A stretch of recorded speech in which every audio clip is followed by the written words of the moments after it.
بسم اللہ الرحمن الرحیم۔ السلام علیکم۔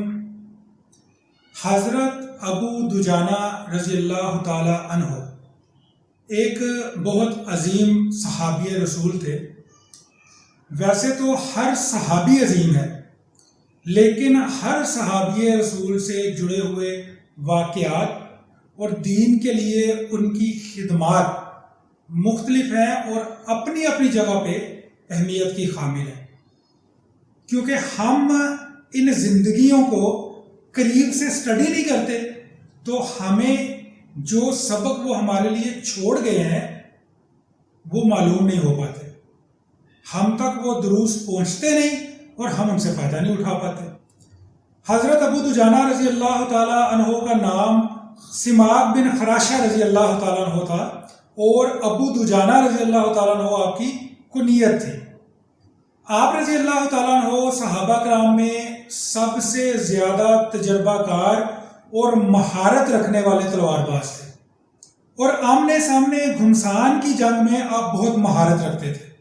میدان جنگ میں آپ اپنے سر کے اوپر ایک لال رنگ کا رومال باندھ لیتے تھے، اور جب آپ یہ لال رومال اپنے سر پہ باندھ لیتے تو ہر کوئی یہ جان لیتا کہ حضرت ابو دجانہ رضی اللہ تعالیٰ عنہ نے موت تک لڑنے کا ارادہ کر لیا ہے، تہیہ باندھ لیا ہے۔ آپ رضی اللہ تعالیٰ عنہ مدینہ منورہ میں پیدا ہوئے تھے اور جنگ یمامہ میں آپ رضی اللہ تعالیٰ عنہ شہید ہوئے۔ تو ایک غزوہ احد کے اندر اور دوسرا جنگ یمامہ کے اندر آپ کا کردار بے مثال ہے۔ حضور اکرم صلی اللہ علیہ وآلہ وسلم نے غزوہ احد میں اپنی تلوار مبارک حضرت ابو دجانہ رضی اللہ تعالیٰ عنہ کو عنایت فرمائی تھی۔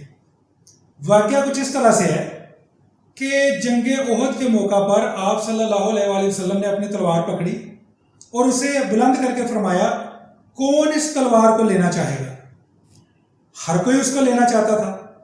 اس کے بعد آپ صلی اللہ علیہ وآلہ وسلم نے یہ کہا کہ کون اس تلوار کو لے گا کہ وہ اس کا حق ادا کرے۔ ابھی بھی بہت سارے صحابہ کرام اس کے امیدوار تھے، لیکن حضرت ابو دجانہ رضی اللہ تعالیٰ عنہ نے کہا کہ میں اس تلوار کو لینے اور اس کا حق ادا کرنے کے لیے تیار ہوں۔ اور پھر پوچھا، یا رسول اللہ، اس تلوار کا حق یا اس کی قیمت کیا ہے؟ آپ صلی اللہ علیہ وسلم نے فرمایا کہ اس کی قیمت یا اس کا حق یہ ہے کہ اس سے دشمن کے چہروں پر وار کیا جائے یہاں تک کہ یہ ٹوٹ جائے۔ اس پر حضرت ابو دجانہ رضی اللہ تعالیٰ عنہ نے کہا کہ میں اس قیمت پر اس تلوار کو لینے کے لیے تیار ہوں، میں اس کا حق ادا کروں گا۔ اور پھر حضور اکرم صلی اللہ علیہ وآلہ وسلم نے اپنی وہ تلوار مبارک حضرت ابو دجانہ رضی اللہ تعالیٰ عنہ کو عنایت فرما دی۔ حضرت ابو دجانہ رضی اللہ تعالیٰ عنہ نے وہ تلوار لی، اپنے سر پر سرخ رنگ کا رومال باندھا اور دشمن پر ٹوٹ پڑے۔ آپ نے پورے جذبے اور عزم کے ساتھ وہ تلوار اٹھائی تھی اور آپ ہر حال میں اس کا حق ادا کرنا چاہتے تھے۔ اور پھر احد کے میدان میں لوگوں نے یہ منظر دیکھا کہ حضرت ابو دجانہ رضی اللہ تعالیٰ عنہ نے دشمن کی صفوں کو تہس نہس کر کے رکھ دیا۔ آپ وار پر وار کرتے چلے گئے اور گھستے چلے گئے، یہاں تک کہ آپ قریش کی لیڈر ہند بن عتبہ تک جا پہنچے۔ یہ دشمن کی فوج کو لیڈ کر رہی تھی اور انہیں جنگ کے لیے ابھار رہی تھی۔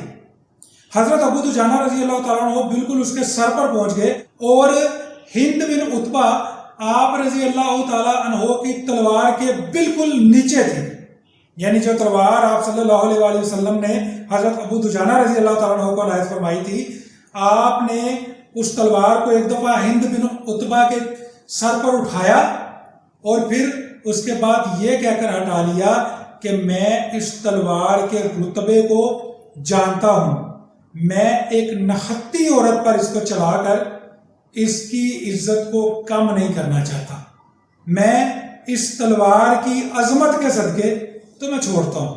غزوہ احد کے بارے میں آپ نے پڑھا ہوگا، جب پہاڑی پر تعینات جو تیر انداز تھے ان میں سے اکثر تیر انداز